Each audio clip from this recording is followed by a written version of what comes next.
The DiRT series has been going for quite a while now, and after a few sort of Americanized versions of the rally games, DiRT Rally came out a few years ago and sort of flipped the genre on its head, because, or at least the series on its head, because it took away the arcadey nature of it and really went back down to pure rally racing, and it was brilliant.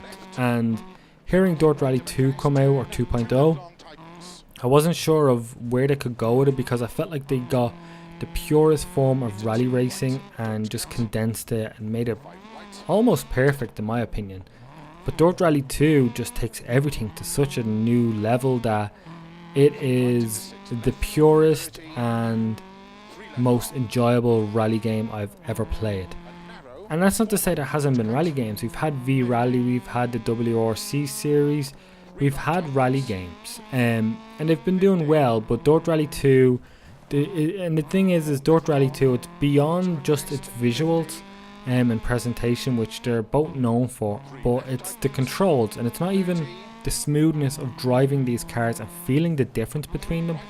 It's all the little audio and feedback cues you get when you drive these cars. Like when you go through a corner and you hear the kick, you can feel the kick from the exhaust, it coming out of that corner. When you rev back down on the accelerator, you can feel the difference in the cars that sort of react to that and how you react to it. And it just, like, satisfying doesn't do it justice about driving these cars. They feel unique and almost if they have their own personality in a weird way.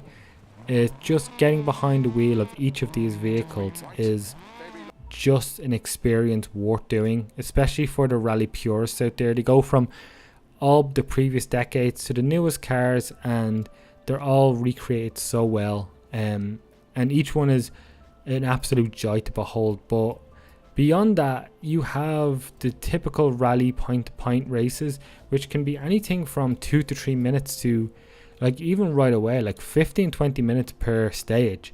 And that level of concentration with your co-driver giving you like the orders of what's coming up and how like steep the sort of the turns are or the hills and all that, the level of concentration needed to make a successful run is like incredibly challenging to a surprising degree, and also gratifying and satisfying when you actually pull it off.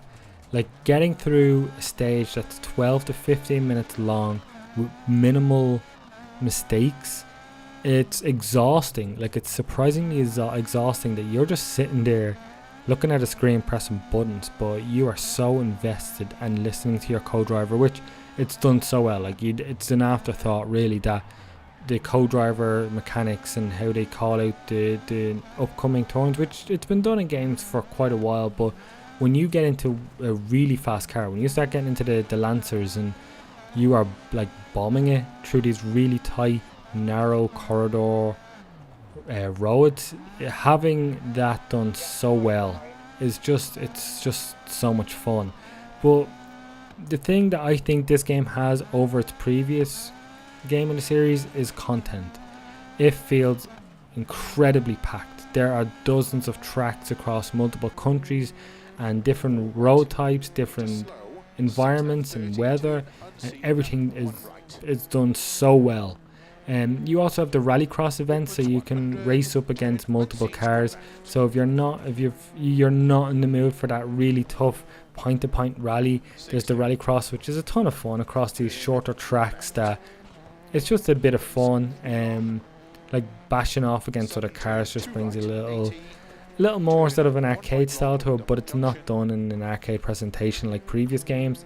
It's just done really well. But they have stuff here called, I think it's called like track degradation 2.0, where the more a track is being used, you'll see the sort of the wheels dig into the ground a bit more, but you'll also feel the grip go or change. And this then means that if you're on the same track and the weather's changed, like you can feel the dirt go quicker. You can see things change that keep things so dynamic. So if you're racing on the same track over and over again, there are so many factors that will mix things up to keep it feeling fresh.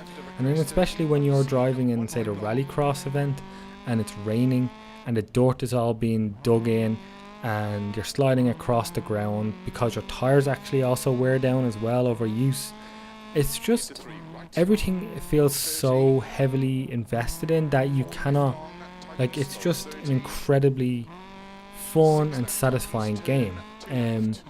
Where I think other games in the genre sort of fall down is partially how satisfying the actual controlling of the vehicle is. Like, realistically, you are controlling a big block that's detailed and looks great because the tires move and everything, but realistically you're just moving a block along as the camera moves with it along a track.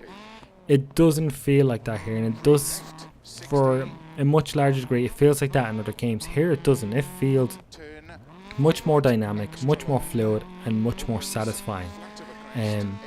So honestly, I think I don't even know where they can go with this, because I think they've perfected the rally genre.